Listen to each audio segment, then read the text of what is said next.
আজকে দেখাচ্ছি খুব সাধারণভাবে অসাধারণ স্বাদের ভুনা খিচুড়ি। আমরা প্রথমে তেলের মধ্যে পেঁয়াজ কাঁচামরিচ একটু ভেজে নেব। 2 চামচ আদা বাটা এবং 4 চামচ রসুন ছেঁচা দিয়ে আমরা একটু প্রথমে ভেজে নিয়ে এর মধ্যে আমরা দিয়ে দিব 3-4টা তেজপাতা এবং 5-7টা দারুচিনি, এলাচ সব কিছু আমরা একটু ভেজে নেব। আর এখানে 1 পটের মতো দিয়েছি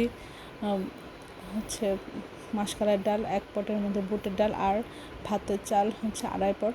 আপনার যে ভাত খান সেই চাল আমরা খুব ভালো করে ধুয়ে দিয়ে আমরা প্রথমে কিছুক্ষণ একটু ভেজে নিব। তারপরে এখানে দিয়ে দিচ্ছি 1 চামচ লবণ এবং 1 চামচ হলুদ গুঁড়া, 2-3 চামচ ধনিয়া গুঁড়া এবং 2 চামচ জিরা গুঁড়া। সব কিছু দিয়ে আমরা এটা নাড়াচাড়া করব। আপনারা চাইলে এখানে শুকনো মরিচ গুঁড়া দিতে পারেন, আমি পরিমাণ মতো কাঁচামরিচ দিয়েছি। তারপরে এভাবে নাড়াচাড়া করে ঝোলটা যেন কমে যায় এবং সব সিদ্ধ হয়ে যায় সেটা আপনার খেয়াল রাখবো।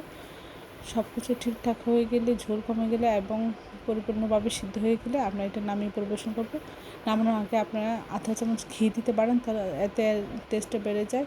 আর এটা খেতে খুবই মজা হয়, অসাধারণ লাগে, ঝরঝরা এবং অন্যরকম স্বাদের একটা খিচুড়ি। আপনারা একবার হলে রেসিপিটা ট্রাই করতে পারেন। সবাই আমার চ্যানেলটি লাইক এবং শেয়ার দেবেন, সাবস্ক্রাইব করবেন, প্রিয়জনকে বেশি বেশি করে শেয়ার দেন। আমার চ্যানেলে সব রকম রান্নার রেসিপি রয়েছে, আশা করি দেখবেন।